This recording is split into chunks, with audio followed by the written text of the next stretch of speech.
Sumatera Utara. Selamat sore pemirsa, untuk memperbaharui informasi Anda seputar Sumatera Utara. Sumatera Utara hari ini hadir kembali menjumpai Anda edisi Selasa 16 Agustus 2022. Kali ini bersama saya Keriawan Sembiring. Dan saya Nur Hasanah. Beragam informasi terkini seputar Sumatera Utara telah dirangkum tim redaksi kami untuk Anda. Dan berikut informasi selengkapnya.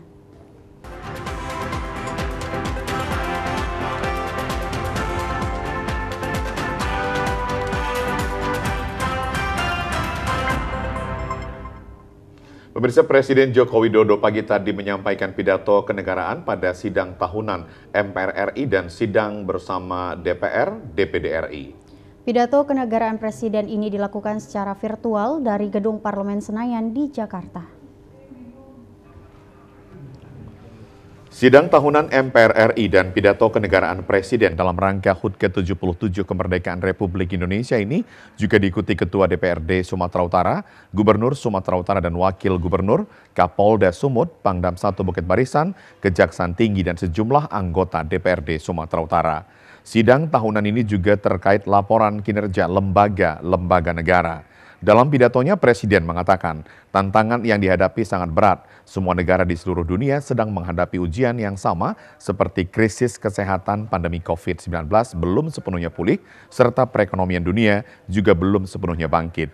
Dikatakan 553 juta jiwa terancam kemiskinan ekstrim dan 345 juta jiwa terancam kekurangan pangan dan kelaparan.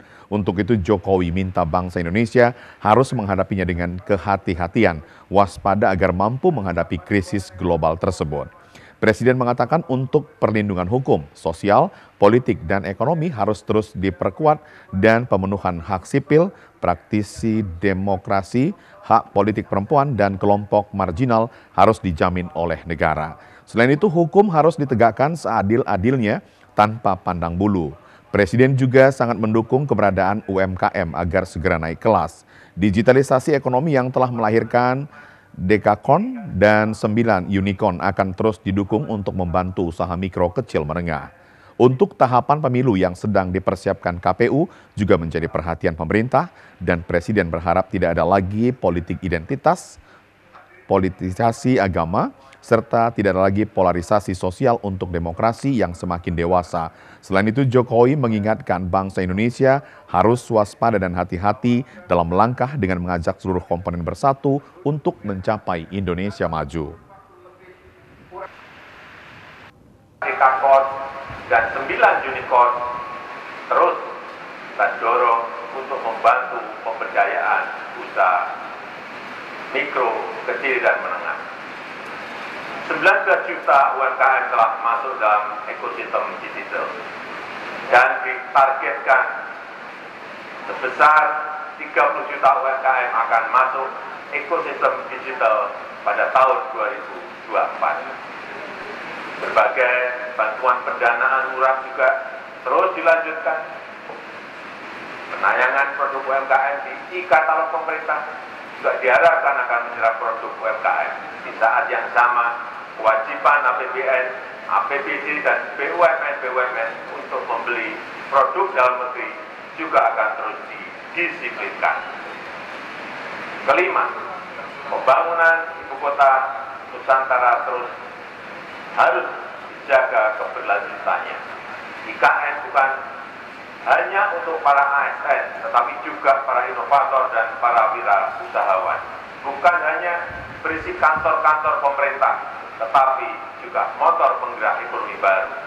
Bukan kota biasa, tetapi kota rimba dengan pelayanan pendidikan dan kesehatan kelas dunia.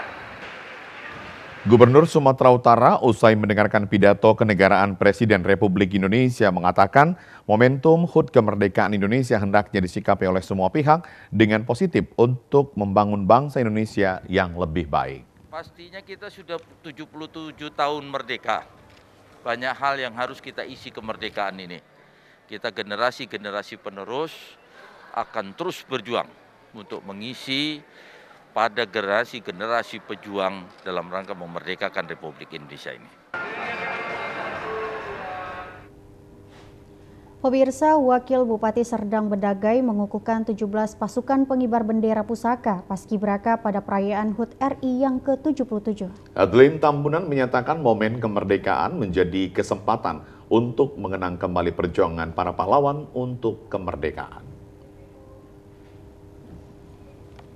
Sebagai salah satu persiapan jelang upacara peringatan HUT Kemerdekaan Republik Indonesia yang ke-77, Pemkab Sergai dilakukan pengukuhan 17 anggota Paskibraka yang nantinya bertugas untuk melakukan pengibaran bendera pada puncak HUT RI yang dilaksanakan di halaman kantor Bupati pada Rabu 17 Agustus besok.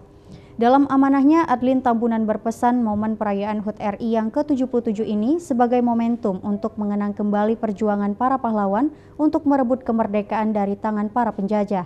Dengan tema HUT RI ke-77, pulih lebih cepat, bangkit lebih kuat, di mana sekarang ini wabah virus COVID-19 masih berlangsung. Untuk itu harus maju terus dalam menghadapi rintangan dan mengatasi cobaan untuk menyongsong masa depan lebih baik.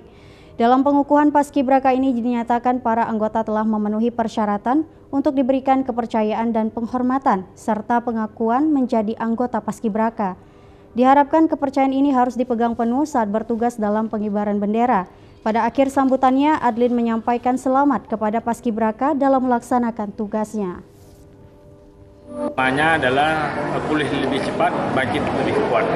Jadi kita memberikan apresiasi kepada adik-adik yang sudah tadi dikukuhkan untuk menjadi Paskibraka Kabupaten Serdang Bedagai yang nanti akan mengibarkan bendera pada tanggal 17 Agustus 2022 di Kompleks Kabupaten Serdang Bedagai. Itulah harapan kita dengan kemerdekaan kita ke-77 ini, mudah-mudahan kita semangat bisa bangkit lebih kuat dan kita lebih pulih lebih cepat. Pemirsa, menyemarakan HUT ke-77 Kemerdekaan Indonesia, Forum Komunikasi Pimpinan Daerah Sumatera Utara membagikan bendera merah putih kepada masyarakat yang menaiki kendaraan. Pembagian bendera sekaligus menempelkan stiker Semarak Kemerdekaan Indonesia kepada pengendara merupakan gerakan pembagian 10 juta bendera merah putih guna memperkuat persatuan dan juga kesatuan bangsa. Dengan semangat kebersamaan, Forkopimda Sumatera Utara berjalan kaki membagikan bendera merah putih dengan berbagai ukuran kepada pengendara yang melintas di depan markas Polda Sumut pagi tadi. Forkopimda Sumut juga menempelkan sejumlah stiker semangat kemerdekaan RI ke-77 tahun ini pada bagian kendaraan. Gubernur Sumatera Utara Edi Rahmayadi mengatakan momentum peringatan kemerdekaan Indonesia setiap tahunnya harus dengan cara mengibarkan bendera merah putih baik di lingkungan perkantoran, perumahan, maupun di lokasi keramaian. Mengibarkan bendera merah putih merupakan salah satu cara menghargai dan menghayati perjuangan para pahlawan mewujudkan kemerdekaan. Diharapkan kepada generasi muda sebagai penerus bangsa agar tetap mengenang dan mengisi kemerdekaan Indonesia dengan bekerja keras memajukan pembangunan bangsa dan negara menuju masyarakat sejahtera. Menerus menyampaikan dan bersikap kuat menjadi satu, kita mengisi kemerdekaan ini dengan semangat dan memberikan membagi-bagikan agar rakyat ikut serta dalam memeriahkan kemerdekaan Republik Indonesia yang sama-sama kita cintai ini. Sukses, dan kami seluruh Forkopimda selalu berdoa. Merdeka! Merdeka! Ya, terima kasih teman-teman. Mengibarkan bendera merah putih menyemarakan kemerdekaan Indonesia guna meningkatkan rasa nasionalisme untuk segenap lapisan masyarakat mendukung kemajuan bangsa. Pemirsa, Merdeka Belajar adalah pendekatan yang dilakukan oleh seorang tenaga pendidik agar para siswa bebas memilih mata pelajaran yang diminati. Untuk itu, kemampuan seorang guru harus benar-benar maksimal dan memiliki kualitas sehingga para peserta didik mampu menyerap pelajaran dengan baik. Hal tersebut merupakan tanggung jawab penuh para peserta didik sembari meningkatkan mutu belajar dengan cara membekali diri guna mencerdaskan generasi bangsa. Menyikapi kompleksnya perkembangan dunia pendidikan, tentunya para peserta didik harus memiliki terobosan, sehingga para murid tidak bosan belajar dengan memilih mata pelajaran yang diinginkan. Terobosan tersebut diantaranya dengan membuat komunitas guru belajar nasional yang bertujuan sebagai silaturahmi dan juga peningkatan kualitas guru. sehingga mampu mengatasi perkembangan dunia pendidikan yang semakin maju dan juga berkembang. Komunitas Guru Belajar Nasional ini merupakan temu pendidik Nusantara se-Indonesia yang dilaksanakan di Kota Binjai kemarin siang. Kegiatan guru belajar ini tidak saja diikuti oleh tenaga pendidik, namun kepala sekolah dan para orang tua siswa juga tidak mau ketinggalan dalam hal menuntut ilmu. Karena tugas mencerdaskan generasi bangsa bukan saja tanggung jawab seorang guru, melainkan tanggung jawab bersama. Surya Herdiansyah, Ketua Komunitas Guru Belajar, mengatakan dengan adanya kegiatan guru belajar ini diharapkan para guru lebih semangat dalam mengajar dan semangat untuk belajar serta bergerak untuk berdampak dengan mengacu pada Merdeka Belajar. Saat ini Komunitas Guru Belajar Nusantara Kota Binjai sedang melaksanakan temu pendidik Nusantara yang ke-9 dengan tema kurikulum yang memberdayakan konteks. Guru lebih semangat lagi untuk bergerak, guru lebih semangat lagi untuk belajar, guru lebih semangat lagi untuk memberdayakan komunitasnya di daerah. Jadi bergerak untuk berdampak dengan mindset Merdeka Belajar tentunya. Sementara itu, Hetty Aprilia Astuti, Yayasan Guru Belajar mengatakan, kegiatan guru belajar ini bertujuan untuk menciptakan guru sebagai garda terdepan dalam penggerak pendidikan, serta mampu berinovasi dan berkolaborasi bersama para peserta didik, sehingga mampu mempersembahkan kurikulum pembelajaran yang terbaik di sekolah. Temu Pendidik Nusantara merupakan konferensi nasional yang melibatkan guru, kepala sekolah, pengawas, kemudian ada juga wakil kepala sekolah, kemudian ada ketua yayasan, dan semua pemangku kepentingan di bidang pendidikan untuk bertemu, berdiskusi, dan membahas bersama terkait masalah pendidikan. Tapi tidak hanya sampai di situ saja, harapannya guru-guru ini, para peserta Temu Pendidik Nusantara bisa terus berinovasi untuk memajukan pendidikan di Indonesia dan berawal dari ruang kelas bersama murid-murid mereka. Pemirsa, meskipun makam Tengku Raden di lokasi terpencil dan hanya dapat dilalui oleh jembatan gantung, namun sering didatangi oleh peziarah dari dalam dan luar kota. Namun masih banyak warga belum mengetahui bagaimana sejarah perjuangan Tengku Raden merebut kemerdekaan dari penjajah kolonial Belanda di wilayah Kuala. Menurut beberapa sumber, Tengku Raden berasal dari keturunan Sisingamangaraja ke-10 bernama Raja Mangalambung. Dan di desa masa kecil beliau diberi gelar Raja Paima. Karena ketidakpatuhannya kepada kolonial Belanda, beliau pergi ke tanah Gayo hingga ke Istanbul, Turki untuk belajar berbagai ilmu pengetahuan. Sekembalinya dari Turki justru membantu atau membuat Tengku Raden semakin berani menantang dan pernah ditangkap oleh Belanda. Kemudian diasingkan ke Pulau Jawa dan berhasil melarikan diri terdampar di pesisir kerajaan Bedagai. Setelah melalui perjalanan dan perjuangan panjang, kemudian Tengku Raden minta izin pada ayah angkatnya Raja Bedagai pulang ke Tanah Batak dan ke negeri perbatasan Sumatera Timur yang sekarang dikenal dengan Desa Kuala Beringin, Kecamatan Kuala Hulu, Labuhan Batu Utara, untuk membangun kekuatan perjuangan melakukan perlawanan secara gerilya di Tanah Kuala. Antara tahun 1940 dan tahun 1942, saat perayaan pesta adik angkatnya, istri Raja Kuala beliau diundang dan berhasil dijebak. Tepatnya di Bandar Manis, Desa Kuala Beringin, beliau dikepung lalu dibunuh oleh kaki tangan Belanda. Dan jasadnya dikuburkan di tepi Sungai Kuala dan muara Sungai Aik Rimo, tepatnya sekarang di Dusun 1 Desa Kuala Beringin.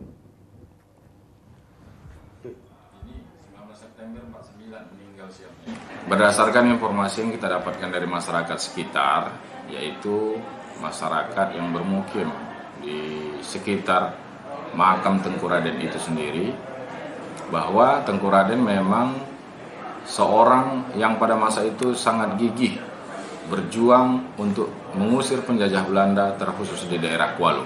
Sebagai bentuk penghormatan dan penghargaan dari pemerintah, makam Tengku Raden pernah dilakukan 2 kali pemugaran. Yang terakhir dipugar itu tahun 2019. Sebagai bentuk penghormatan, pemerintah Labuhan Batu Utara sudah 2 kali melakukan pemugaran makam Tengku Raden tersebut. Namun karena derasnya air sungai saat banjir tiba, tepi sungai mulai terkikis longsor hingga membuat bangunan makam saat ini terlihat miring dan pecah, nyaris rubuh masuk ke alur sungai Kualu. Pemirsa, menyambut HUT ke-77 kemerdekaan Indonesia, sejumlah sekolah di Kota Medan masih terus melaksanakan berbagai jenis perlombaan. Seperti halnya di SMA Negeri 12 Medan, sejak kemarin melaksanakan berbagai kegiatan yang melibatkan para siswa dan siswi di sekolah tersebut. Di SMA Negeri 12 Medan, berbagai perlombaan dilaksanakan di sekolah ini yang ditangani para anggota OSIS di sekolah. Sejumlah perlombaan sebelumnya telah diprogramkan oleh pihak panitia dengan berbagai jenis perlombaan yang semuanya dilaksanakan di sekolah. Siswa-siswi mulai dari kelas 10 hingga kelas 12 ikut mengikuti perlombaan yang sejak kemarin mulai dilaksanakan dengan dikoordinir para siswa-siswi yang tergabung dalam OSIS sekolah. Hari ini sebagai hari kedua juga melibatkan seluruh siswa dengan melakukan perlombaan, mulai dari tarik tambang, lomba makan kerupuk, dan lomba menyanyikan lagu-lagu kebangsaan. Di sekolah ini, hari ini tampak pakaian warna merah putih dikenakan para guru dan juga siswa-siswi yang mengikuti sekolah perlombaan yang dilangsungkan di halaman sekolah. Menurut Kepala SMA Negeri 12 Medan, Ade Melinda Banjarnahor, tahun ini menjadi tahun yang istimewa dalam memperingati hari ulang tahun ke-77 kemerdekaan Indonesia. Hal ini dikatakan karena selama 3 tahun tidak pernah dilakukan peringatan HUT kemerdekaan Indonesia di sekolah karena dampak pandemi COVID-19. SMA Negeri 12 Medan adalah sekolah penggerak di mana dalam tahun ini melakukan berbagai kegiatan perlombaan dengan mengutamakan kebersamaan, mulai dari siswa kelas 10 hingga kelas 12, termasuk para guru dan juga tenaga kependidikan. Kebersamaan para siswa dan siswi juga guru dalam melaksanakan kegiatan perlombaan di sekolah ini tampak hari ini baik yang berlangsung di halaman depan sekolah maupun di lapangan sekolah yang berada pada bagian dalam halaman sekolah ini. Di SMA Negeri 12 Medan hari ini juga dilaksanakan latihan terakhir pengibaran bendera oleh pasukan Paskibra yang akan mengibarkan bendera esok hari pada upacara bendera HUT ke-77 kemerdekaan Indonesia dengan pembina upacara Kepala SMA Negeri 12 Medan. Ya, kami keluarga besar SMA Negeri 12, sesuai dengan situasi sekarang ini, kami sudah bisa melaksanakan kegiatan dalam rangka memperingati Hari Kemerdekaan RI yang ke-77. Sudah 3 tahun lebih kurang kita tidak bisa melaksanakannya. Tapi untuk tahun ini kita berpartisipasi melaksanakannya semua warga sekolah. Jadi kegiatan ini sesuai dengan program sekolah penggerak, yaitu profil pelajar Pancasila, berketuhanan, berkebinekaan global. Di sini kami ada gotong royong, ada namanya kreativitas anak. Semuanya kami lakukan di sini. Mudah-mudahan anak dengan penuh antusias dan Bapak Ibu guru juga melaksanakannya dengan baik. Pada puncak Hari Peringatan Kemerdekaan Indonesia yang ke-77 esok, hari di sekolah ini juga akan dilakukan pemberian hadiah kepada para juara perlombaan pada upacara bendera. Hingga siang tadi, berbagai perlombaan yang diprogramkan untuk dipertandingkan hampir sudah rampung sebagai hari terakhir. Ya, pemirsa, informasi menarik lainnya akan kami hadirkan sesaat lagi. Tetaplah bersama kami di Sumatera Utara hari ini.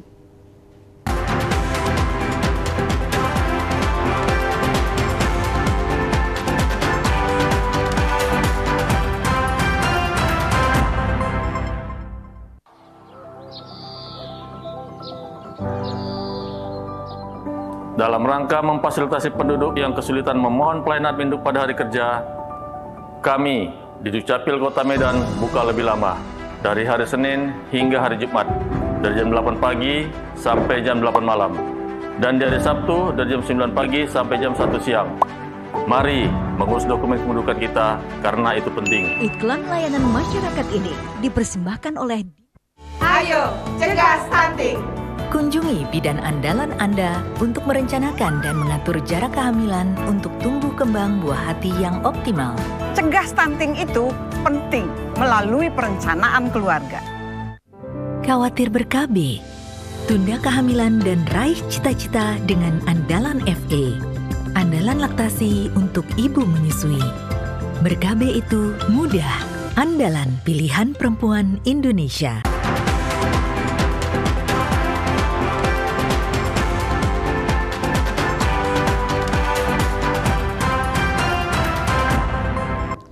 Pemirsa, kurun waktu 4 bulan terakhir, Polda Sumatera Utara berhasil mengungkap kasus sekaligus memusnahkan barang bukti tindak pidana narkotika senilai 253 miliar rupiah. Urutan pertama peredaran narkoba di Indonesia, Polda Sumut dengan tegas menindak kepada oknum yang terlibat dan melibatkan pemerintah untuk membentuk satgas khusus di seluruh kabupaten kota.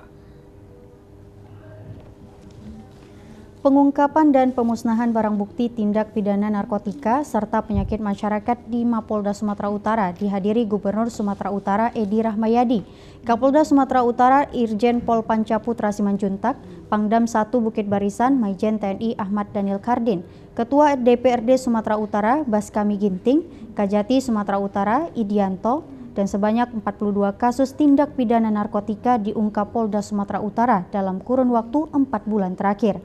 Barang bukti yang berhasil diamankan berupa 253 kg sabu-sabu, 60 kg ganja kering, 33.183 butir pil ekstasi, serta ribuan botol minuman keras dimusnahkan dengan cara dibakar maupun direbus. Terhadap tersangka yang diamankan akan diproses secara hukum dan menjalankan masa persidangan di pengadilan negeri. Sumatera Utara meraih ranking pertama dalam peredaran narkotika di Indonesia. Kapolda Sumatera Utara berkomitmen memberantas narkoba hingga tuntas dan akan menindak tegas kepada oknum yang terlibat. Sekarang berjalan 3 bulan 4 bulan, teman-teman sekalian, sudah kita musnahkan lagi barang bukti sebanyak kurang lebih sabu-sabu sebanyak 253.000 gram sabu-sabu yang hari ini ada di depan kita. Ya, kemudian kalau dinilai uangnya adalah sebanyak 253 miliar. Teman-teman bisa bayangkan itu jumlah yang cukup fantastis dalam kurun waktu 3-4 bulan ini. Saya masih ingat selama saya menjabat sebagai Kapolda, sudah 6 kali saya merilis kasus dengan jumlah barang bukti narkotika yang cukup fantastis dari hasil pengungkapan tindak pidana narkotika. Gubernur Sumatera Utara Edi Rahmayadi mengakui peredaran narkotika di Sumatera Utara kondisinya sudah mengkhawatirkan dan menjadi ancaman bagi seluruh lapisan masyarakat. Bersama Forkopimda melibatkan kepala daerah di Sumatera Utara akan membentuk tim satgas dan mendirikan rehabilitasi bagi pemakai narkoba.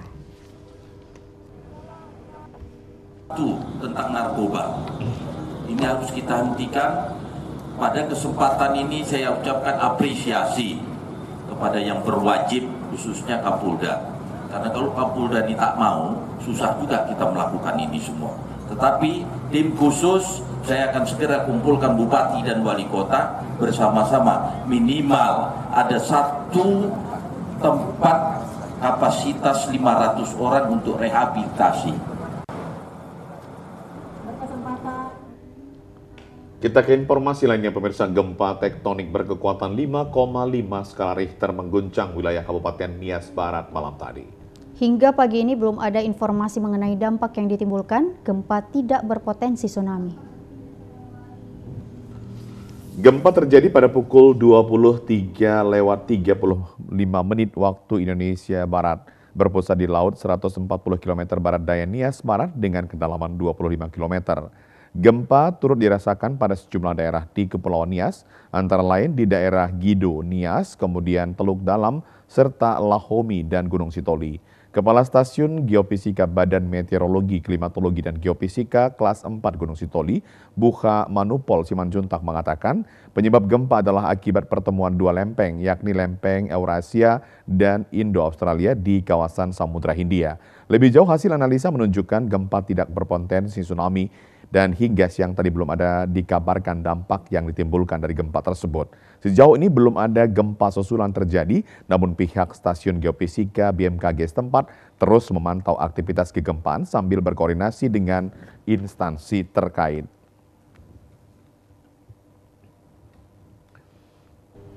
Pemirsa, aparat kepolisian berhasil bongkar 4 tempat sindikat judi togel online dan offline di wilayah Kabupaten Mandailing, Natal. Dari 4 lokasi tersebut, petugas berhasil mengamankan 7 tersangka, 1 diantaranya ibu rumah tangga. 7 tersangka yang diamankan anggota Satuan Reserse Kriminal dibantu anggota Polsek di wilayah hukum Polres Mandailing Natal. Dari 7 tersangka ini, 1 diantaranya ibu rumah tangga. Tersangka merupakan sindikat bandar dan pemasang taruhan judi togel online dan juga offline. Diamankan di 4 lokasi yang berbeda. Dari masing-masing tersangka, petugas berhasil mengamankan barang bukti berupa kertas bertulisan angka togel, uang pecahan mulai dari pecahan Rp2.000 hingga Rp100.000 dan ponsel milik tersangka. Kapolres Mandailing Natal AKBP Reza Khairul Akbar Sidik mengatakan, dari hasil pemeriksaan yang dilakukan, pekerja mendapatkan gaji 20% dari bandar utamanya. Sementara tersangka yang berstatus sebagai pemasang ini mengaku baru 1 bulan ia mengikuti judi togel ini. Atas perbuatan yang dilakukan, ke-7 tersangka dikenakan pasal 303 tentang perjudian.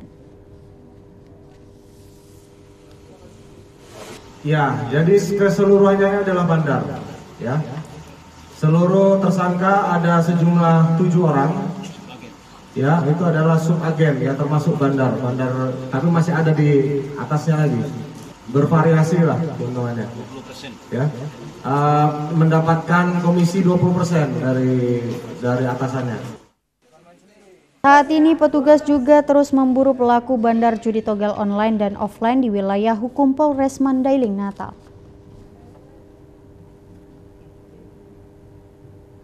Pemirsa, 4 bersaudara korban meninggal dunia akibat laka lantas disemayamkan di kampung halaman di Kecamatan Parbuluan, Kabupaten Dairi. Para korban penumpang minibus yang terjun ke jurang sedalam 70 meter jalan lintas di Kecamatan Sipoholon, Kabupaten Tapanuli Utara. Suasana haru menyelimuti keluarga korban kecelakaan mobil minibus yang masuk jurang di Kabupaten Tapanuli Utara pada Sabtu kemarin. Isak tangis kerabat dan keluarga pecah saat keempat jenazah tiba untuk disemayamkan di rumah duka dan akan dikebumikan di kampung halaman di Kecamatan Parbuluan, Kabupaten Dairi. Keempat korban meninggal adalah Bonari Sagala 30 tahun, Mangasi Sagala 78 tahun, Jahipas Sagala 67 tahun, dan Sabam Sagala 63 tahun. Keempat korban merupakan satu keluarga warga desa Parbuluan 5 Kecamatan Parbuluan, Kabupaten Dairi. Mengalami kecelakaan di jalan raya tepatnya di depan SPBU Rapi di Jalan Balige, Kelurahan Situmeang, Habinsaran, Kecamatan Sipoholan, Kabupaten Tapanuli Utara. Usai menghadiri pesta dan akan kembali pulang, mobil minibus yang mereka tumpangi masuk ke jurang sedalam 70 meter lebih. Saat kejadian di dalam mobil ada 5 orang, 1 pengemudi dan 4 orang penumpang. 1 orang penumpang selamat yakni Frinandus Nenggolan, umur 35 tahun. Tiba-tiba yang pengendara sepeda motor ini terpental ke kanan. Jadi supir adik saya ini gugup. Kalau dia banting ke kanan, dia nabrak pengendara sepeda motor. Jadi daripada menabrak itu, dia mungkin punya perhitungan katanya lebih bagus sepeda motornya yang ditabrak sambil nginjak rem. Dalam posisi itu mobil udah nggak terkendali, udah berputar-putar dan menghantam itu sepeda motor, langsung terjun ke jurang. Pemirsa, truk bermuatan kopra terbalik saat melintasi jalan turunan di Ombolata, Maziaya, Nias Utara. Pada kecelakaan ini tidak ada korban jiwa, supir dan kernet dipastikan selamat. Kecelakaan tunggal terjadi di Ombolata, Maziaya, Kecamatan Lotu, Kabupaten Nias Utara pada petang Senin kemarin. 1 unit truk Fuso bermuatan kopra seberat 21 ton. Sopir truk Puri Riawan mengatakan saat melintas pada turunan jalan kawasan perkampungan Ombolata Maziaya mengalami kerusakan pada setir dan juga remblong sehingga mobil tidak bisa dikendalikan. Pada kecelakaan ini baik supir dan kerneknya termasuk pengguna jalan lainnya selamat. Pecah bang, makanya rem nggak berfungsi semua. Kopra bang, dari Lahewa. Beban berat 21 ton. Lantaran posisi blok kepala gajah pecah bang, posisi motor jadi mati, jadi nggak terpulas lagi setir itu bang. Itulah langsung narik ke kiri. Untung aja nggak ke jurang masuk dalam itu bang. Betul. Diketahui sebelumnya ruas jalan sekitar lokasi tersebut rawan kecelakaan, bahkan peristiwa serupa telah terjadi 3 kali dalam kurun beberapa bulan terakhir. Pemirsa, akibat lepas kendali 1 unit bus penumpang PT Batang Pane Baru, seruduk 1 unit warung dan rumah. Akibatnya warung dan rumah tersebut rubuh dan hancur berantakan, membuat pemiliknya mengalami luka-luka. Sebuah bus penumpang mengalami kecelakaan ketika hendak mendahului mobil di depannya. Dengan kecepatan tinggi, tiba-tiba dari arah berlawanan muncul sebuah mobil lain yang membuat supir gugup.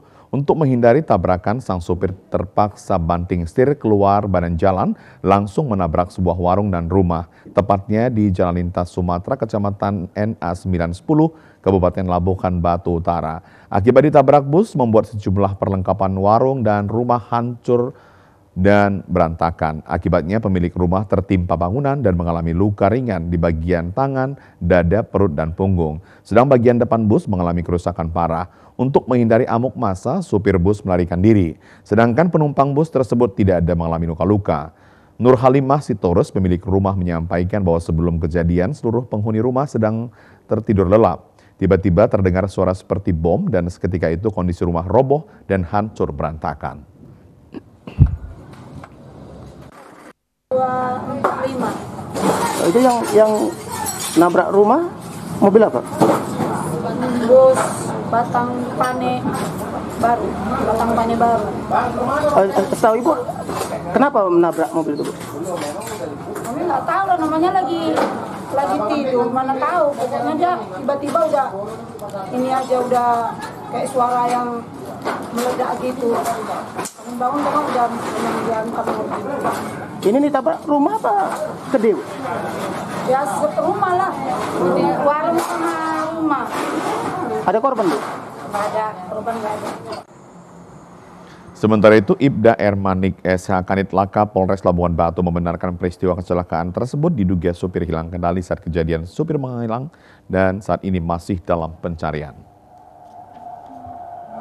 Telah terjadi kecelakaan lalu lintas out of control, di mana satu buah bus penumpang Batang Pane Baru BK 7621 LC diduga kehilangan kendali sehingga menabrak sebuah rumah penduduk.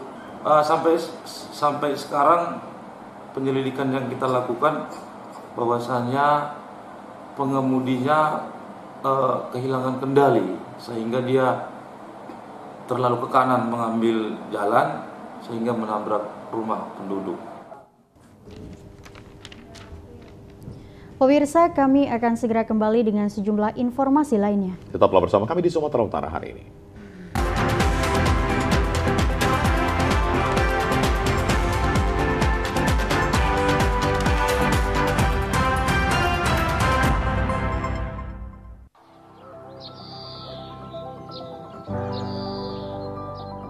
Dalam rangka memfasilitasi penduduk yang kesulitan memohon pelayanan induk pada hari kerja, kami di Dukcapil Kota Medan buka lebih lama, dari hari Senin hingga hari Jumat, dari jam 8 pagi sampai jam 8 malam, dan di hari Sabtu dari jam 9 pagi sampai jam 1 siang. Mari mengurus dokumen kependudukan kita, karena itu penting. Iklan layanan masyarakat ini dipersembahkan oleh Ayo, cegah stunting! Kunjungi bidan andalan Anda untuk merencanakan dan mengatur jarak kehamilan untuk tumbuh kembang buah hati yang optimal. Cegah stunting itu penting melalui perencanaan keluarga. Khawatir ber-KB? Tunda kehamilan dan raih cita-cita dengan Andalan FE. Andalan laktasi untuk ibu menyusui. Ber-KB itu mudah. Andalan pilihan perempuan Indonesia.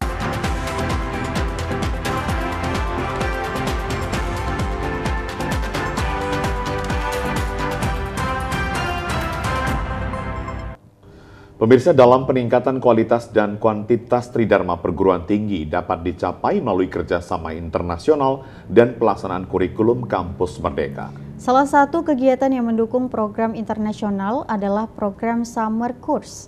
Program ini merupakan bentuk kolaborasi antar mahasiswa dari berbagai negara juga dosen berskala internasional. Program ini mengenai terciptanya keunggulan akademik berbasis talenta yang berstandar internasional yang dapat membawa universitas mencapai world class university. Untuk itu dibutuhkan meningkatkan kualitas dan kuantitas sivitas akademika. Juga menuntut perguruan tinggi mempersiapkan kualitas mahasiswa agar memiliki kompetensi di bidang keilmuan. Para mahasiswa diharapkan memiliki pengetahuan dan pengalaman pada skala nasional maupun internasional. Salah satu program yang mendukung program internasional adalah program Summer Course. Program ini merupakan bentuk kolaborasi antara mahasiswa dari berbagai negara dan juga dosen berskala internasional. Pengetahuan dan pengalaman yang diperoleh pada saat mengikuti kegiatan Summer Course juga dapat menambah network bagi mahasiswa dan dosen. Kegiatan ini dilaksanakan Fakultas Manajemen USU melalui International Virtual Summer Course 2022. Peserta dari Indonesia, India, Malaysia, Myanmar, Pakistan, Turki, dan Thailand. Ketua Program Studi Strata 1 Manajemen Fakultas Ekonomi dan Bisnis USU, Haira Amalia Fahrudin mengatakan tujuan kegiatan Summer Course dalam bidang ilmu manajemen keuangan dan manajemen pemasaran untuk mendatangkan dosen beserta mahasiswa internasional untuk mendiskusikan pengelolaan untuk mencapai kesejahteraan keuangan, mengembangkan program bidang keilmuan manajemen yang pada akhirnya dapat meningkatkan reputasi Universitas Sumatera Utara serta memperkuat internasionalisasi akademik, termasuk meningkatkan jumlah mahasiswa internasional yang melanjutkan studi dan mendapat gelar di Universitas Sumatera Utara. Program studi berstandar internasional. Salah satunya itu adalah membuat program Summer Course. Jadi kalau di luar negeri itu Summer Course itu adalah kursus musim panas, di mana di saat libur gitu ya, mahasiswa mengisi waktunya belajar sambil bergembira gitu ya. Biasanya itu kan offline. Namun karena kondisi COVID-19 ini kita membuat dalam online dan ternyata dengan judul yang kita tawarkan yang Generation Financial Management itu sangat menarik minat para peserta dari luar untuk mendaftar. Apalagi dengan Zoom meeting ya, dengan online itu menjadi lebih efisien ya, tidak perlu mengeluarkan biaya akomodasi dan transportasi tetapi ilmunya tetap dapat. Salah seorang mahasiswa, Muhammad Dai Kuncoro, mengatakan dirinya merasa bangga sebagai peserta kegiatan Summer Course. Selain dapat menambah ilmu pengetahuan, juga dapat berkenalan dengan mahasiswa dari negara lain. Luar biasa ya bagi kami untuk mendapatkan pengalaman apalagi secara internasional, bertemu teman-teman dari berbagai negara dan apalagi berpartisipasi di sini sebagai panitia. Kami sangat bangga menjadi bagian dari program luar biasa ini. Kami mengharapkan akan ada kegiatan-kegiatan yang lebih luar biasa lagi yang dimana kami bisa ikut dan dampaknya bisa kami rasakan untuk sekarang maupun di kemudian harinya.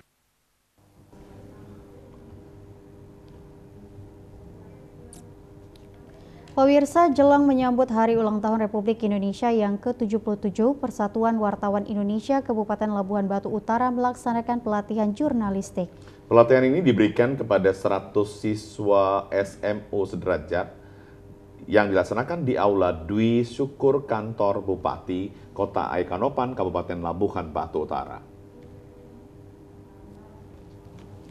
Pelatihan jurnalistik yang diberikan kepada siswa SMU dan sederajat ini selain memberikan wawasan pengetahuan tentang pentingnya jurnalis di era zaman digital ini untuk memberikan pemahaman menyampaikan dan menerima informasi yang benar sesuai aturan perundang-undangan jurnalis demi untuk menjalin persatuan dan kesatuan bangsa saat ini dan masa depan.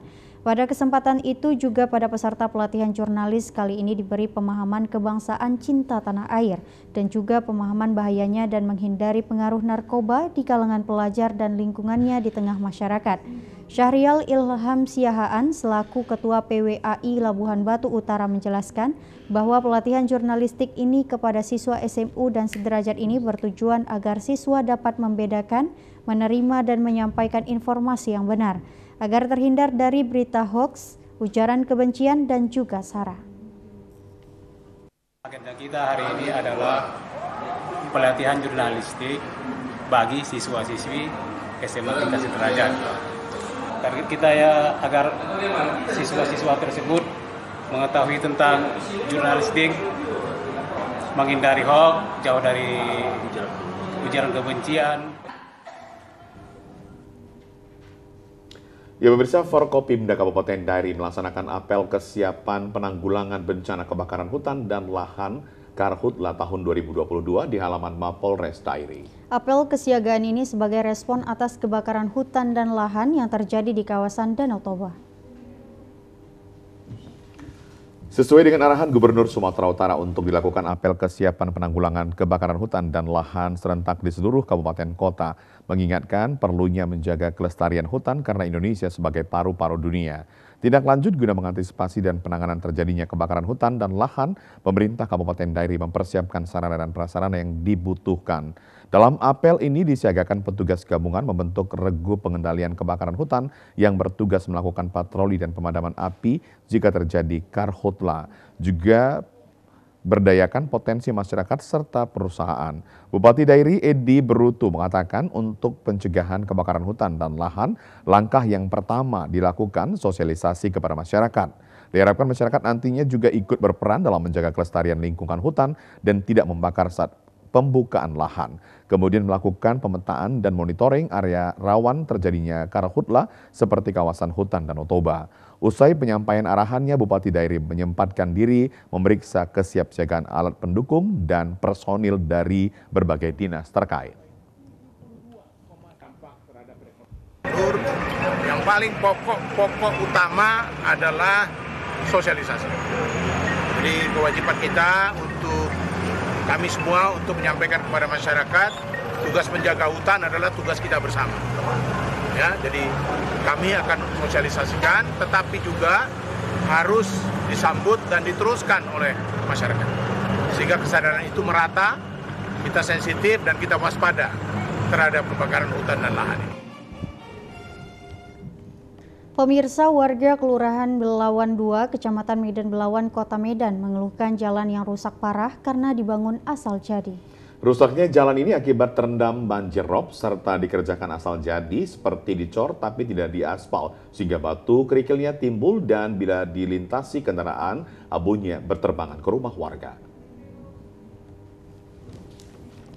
Jalan yang rusak tersebut berada di kawasan Jalan Selebes sepanjang 2 km dari Simpang PMB hingga ke Kampung Salam, termasuk jalan di kawasan Jalan Riau yang juga mengalami kerusakan karena dikerjakan asal jadi seperti dicor tapi tidak diaspal sehingga menimbulkan abu bila dilintasi kendaraan.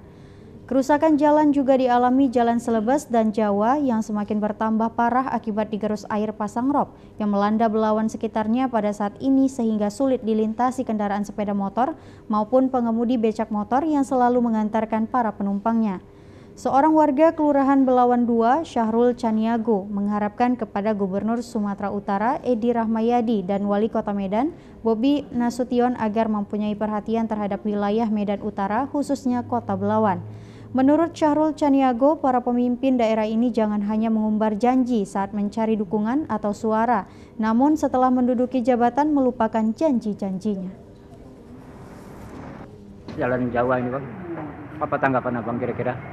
Kami masyarakat Kelurahan Belawan 2, umumnya khususnya Jalan Selebes, dari ujung ke ujung sampai ke Jalan Jawa, kami sangat resah karena jalan kami sangat rusak, apalagi dibantai sama pasang rob ini.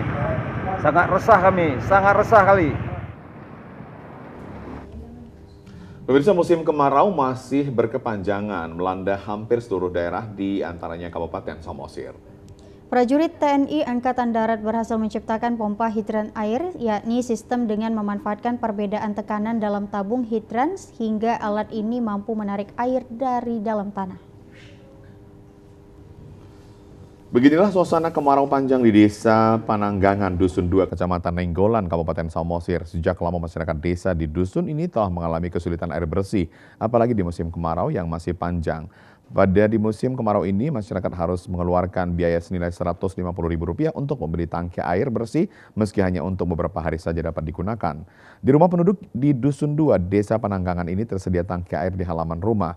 Beruntung sejak prajurit TNI Angkatan Darat berhasil menciptakan sumur pompa hidran air, masyarakat di daerah kini tidak lagi kesulitan mendapatkan air bersih. Di antaranya Dusun 2 Desa Pananggangan, Kecamatan Nainggolan, Kabupaten Samosir.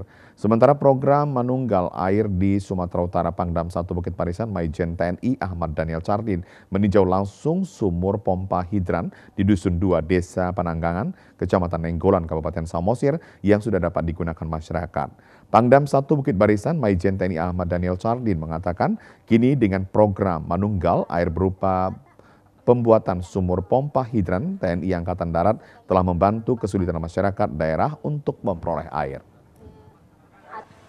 Pompa hidran ini menggunakan perbedaan tekanan yang dibuat di dalam tabung itu. Nah, ini hasil karya dari salah satu prajurit TNI yang lalu kemudian dikembangkan. Dan dengan cara itu memompa ini tidak menggunakan listrik.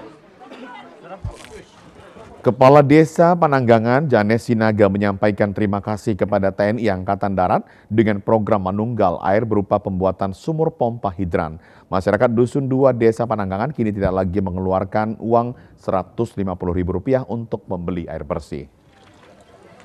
Sekarang Pak, terus terang kami belum membeli air 1 tank 150 per tank. Sekarang ini. Karena sumber air sudah 90% mati di Desa Pananggangan ini. Sumber air.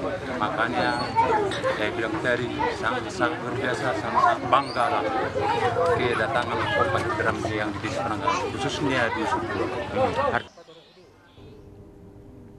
Gebiar menyambut Hari Ulang Tahun Republik Indonesia ke-77 tahun 2022 di Kecamatan Medan Belawan cukup meriah dilakukan warga sekalipun sedang dilanda banjir pasang rop. Seperti yang terjadi di Kelurahan Belawan Bahagia, Kecamatan Medan Belawan, Kota Medan saat pasang rop, masyarakat memeriahkan HUT RI ke-77 tahun 2022 mengadakan berbagai perlombaan. Perlombaan yang digelar tersebut antara lain lomba renang untuk tingkat remaja, balita dan ibu rumah tangga guna memperebutkan uang tunai, alat tulis, sembako dan juga door prize. Perlombaan yang diselenggarakan selain untuk menyambut HUT Kemerdekaan Republik Indonesia tahun 2022 juga sebagai upaya untuk membangun silaturahmi serta persaudaraan sesama warga Kecamatan Medan Belawan agar tetap kondusif. Menurut penyelenggara Putra Islami, kegiatan perlombaan ini dalam rangka menyambut HUT Kemerdekaan Republik Indonesia ke-77 tahun 2022 dengan memanfaatkan suasana pasang rop yang bertujuan untuk meredam aksi-aksi tawuran yang dilakukan oleh kelompok remaja dengan harapan selama kegiatan ini kelompok remaja tidak ada lagi yang tawuran di kawasan kelurahan ini. Sebagai Ketua Organisasi Kemanusiaan Putra Islami mengatakan, sebagai warga Indonesia sangat prihatin atas sikap remaja yang sering tawuran sehingga diharapkan kepada adik-adik remaja yang ada di Kecamatan Medan Belawan agar ikut bergabung di komunitas ini yang mempunyai banyak kegiatan positif sekaligus menghindari kegiatan yang kurang baik seperti tawuran karena sangat merugikan diri sendiri maupun orang lain.